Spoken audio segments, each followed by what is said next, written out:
You hear me?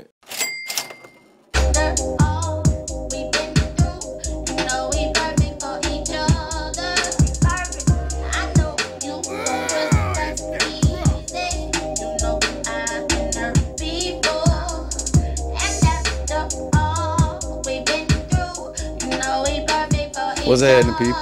It's OG Bell screaming at you from Mobile, Alabama. I'm 36, been doing this thing here for about, I'ma say 14 years, but only being serious probably about 2 for real. So I'm just gonna be honest with y'all, give y'all a little look into what I got going on, what I do on the regular. Welcome to Boys and Chords. Thank you for allowing me to come to the studio and check out the production and whatnot. So let's go ahead and get started, man. When did you first fall in love with music? I'ma say I was probably about, I don't know, since I can remember. I can't even give you an answer on that one. You know what I'm saying? It's like, you know how, let's say you feeling bad or something, and that song come on and just make you like dang, you know what I'm saying? I can get up and go to work now, you know what I'm saying? Or I'm finna go over here and do this, I'm finna go over here and do that. Or if you might be tripping, mad, or somebody pissed you off, you might hear that one song that just get you hyped. You know what I'm saying? You done forgot about what you had going on, you know what I'm saying? It just put you in a whole mood, you know what I'm saying?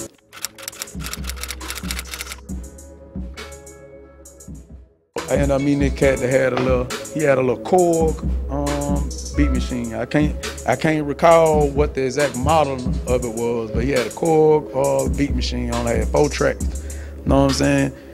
He used to let me fuck off with it. You know? I couldn't really get it, but it just still had my interest, even though I couldn't get that motherfucker. So, you know, I ended up getting ordering a computer, got it sent over there, way overseas, you know what I'm saying, to my APO. Had Fruity Loops, FL Studio, playing around with it, think, yeah, all that bullshit, you know what I'm saying? Low quality sound, I really ain't know nothing about nothing, but I know I had the drive to do it, you know what I'm saying? Like, ain't no way you gonna sit here for X amount of time, X amount of days per week, X amount of years, and not get better at what you're doing. I don't give a fuck what it is. You know what I'm saying? You can be throwing the ball, trying to make the ball land at a certain point. If you do that shit long enough, you're gonna get good at it. You know what I'm saying? So that's what I did. I really did have a recording studio in Iraq, bro. I'm talking about for real, in Iraq, real deal recording studio. Me and my homeboy went and jumped in the goddamn Humvee. We go goddamn acquire, you know what I'm saying? We acquired some lumber. Ended up ordering some hinges. Hinges came. We done built the booth in the studio. Got my mama to send me some damn them little eggshell like your granddaddy used to have, grandmama and granddaddy have on the bed and shit. Surround that motherfucker with that bitch. My shit recording used to sound like shit, but I was getting experience. You know what I'm saying? I was getting a feel for what I was doing. You know what I'm saying? So, you know, after I left there, I decided to go rent me a little building. I started out with Navy Blue Records. I know people from the Mobile and around the area probably used to hear about it. I had the hit single on the radio, Y'all Ain't Crunk, you know what I'm saying? Motherfucker used to call in and request that motherfucker off from jail and shit, you know what I'm saying? So, Y'all Ain't Crunk. Okay. Yeah, Navy Blue Records back in the day. So, you know, that was back in 2004. I ended up doing that for probably 2 years, you know what I'm saying? And my attention always get going to something else. I ain't gonna get into all that, but I'm on number positives right here, you know what I'm saying? How important is song structure in writing and producing? When you follow song structure, like, you appeal more to a wider variety of audiences. You know what I'm saying? You know, like, the only people that really go against the grain on song structure is hip hop, for real. You know what I'm saying? I'm not gonna even say true hip hop. I'm gonna say rap. You know what I'm saying?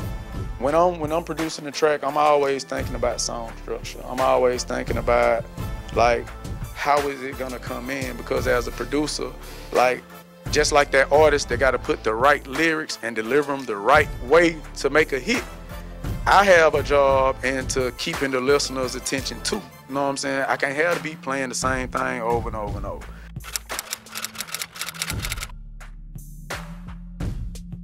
I feel like the black community, our parents raised us to go to school so we can get a good job, you know what I'm saying? While the other people getting raised to go to school, get a good education so they can be the boss. You know what I'm saying? Like, my whole thing is if I can give somebody else 40 hours, I can give myself 40 hours. You know what I'm saying? Like, I'm still in the building process with the studio here. And, you know, like, technically right now I wouldn't even be recording if somebody wouldn't have just popped up just curious. You know what I'm saying? I end up working with them, and from that my clientele just started, you know what I'm saying, with me doing basically zero promotion, like no promotion, no telling nobody nothing. I got business cards that I don't even give out. What are some of your favorite instruments? I love the French horn. Like, I started out my music career, you know, in the marching band, well, concert band, but once I got to marching band, you know, in the South, you know, I'm from Mobile, so here in the South, you got bands that battle each other. It's not just you go to a football game. It's not just the LaFleur Rattlers versus the Varga Wolves. You got the band section, the entire band versus this band. You got their drum section versus their drum section. You got their brass section versus their brass section. You know what I'm saying? They even break it down to where, and just tubas battling, you know, trombones, trumpets, things of that nature. You know, it's like that French horn, you can have all brass elements present. It's like that French horn, it kind of just lays over it. It's almost kind of like how a vocal would do when you add reverb to it.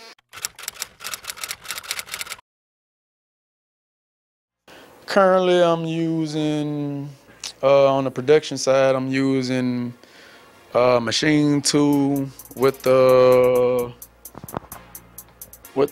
Machine Jam controller, and I think that's a MK2 controller. I'm gonna say I do about 94% of my work on the machine. The other little pinch of salt, I end up doing it on Logic Pro. Most of the time, I always think about using Logic. Logic is actually a damn good program now. Don't get me wrong. It's just like with my workflow and using the machine, I just opt for that.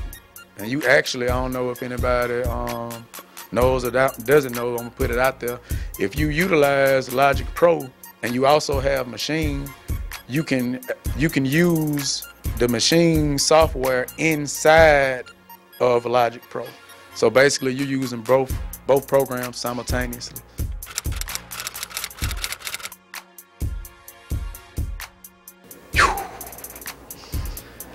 Try your best to guesstimate. Man, You know. beast is out there or just made? Period, brother. Shit, man, I probably made about. I know I made at least about 300 beats. What advice would you give to aspiring artists? As far as artists, man, do your homework. Do your homework. Do your homework. I'll put it like that. Know what I'm saying? Now, doing your homework, that means, like, for example, if I have an artist have a 5-hour block, you come in here, you do your 5 hours. In 5 hours, there's no way you shouldn't leave here with at least 3 tracks recorded. If you do your homework, you could leave out of here with 4 or 5. Because a 5-hour block, like back in my day, I used to do 5 songs. Know what I'm saying? In 5 hours.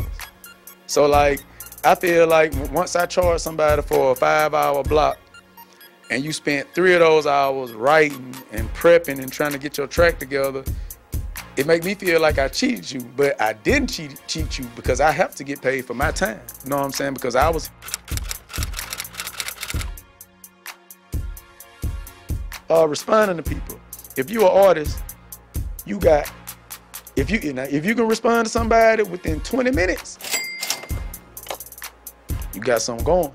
But at the least an hour. You know what I'm saying? I'm gonna tell you like this. Okay, give you an example. I make a post, get an interview done in the studio today, blah, blah, blah. I done just posted that. Automatically, 500 people are able to see that post.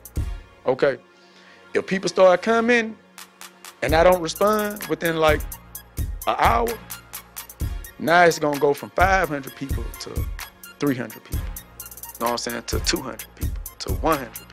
You know, what you need to be doing is have your notifications set up, because this is what you doing. You know what I'm saying? It ain't about just going in that booth. You got to create a brand. You know what I'm saying? You can be garbage. I put it like this. A garbage artist that ain't got no talent as far as wordplay and delivery, he'll make it if he hustling hard before somebody that got all the wordplay in the world. What are some of your producer goals? When I call myself a producer, that don't mean you can hit me up for me to make you a beat. That means that regardless of what you got going on, regardless of what you're trying to do, regardless of what you already have, whether you already have your track, you already have your song, or if you come into the studio with just a hook, or if you just come into the studio with nothing, and we gonna put everything together from scratch.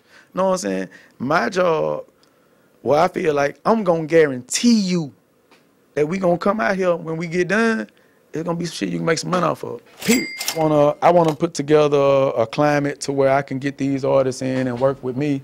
Like, just as the artists are pushing themselves out there, it's like I'm gonna push them, and at the same time we working together, so it's like they pushing me too. You know, instead of just allowing that artist to just work on what he working on, I'm like, hey man, you know, I've been doing some research. You know, EA Sports, they finna start taking submissions for the NBA. Know what I'm saying, for the Madden, the next Madden title that's coming out. Know what I'm saying? Let's work on something for that. Or I done heard through the little Y that, you know, they got somebody, the senior music music director or whatever, over whatever programming, you know, they looking for music for a new sitcom. Know what I'm saying? Or just shit like that. Know what I'm saying? That we can actually make money off of.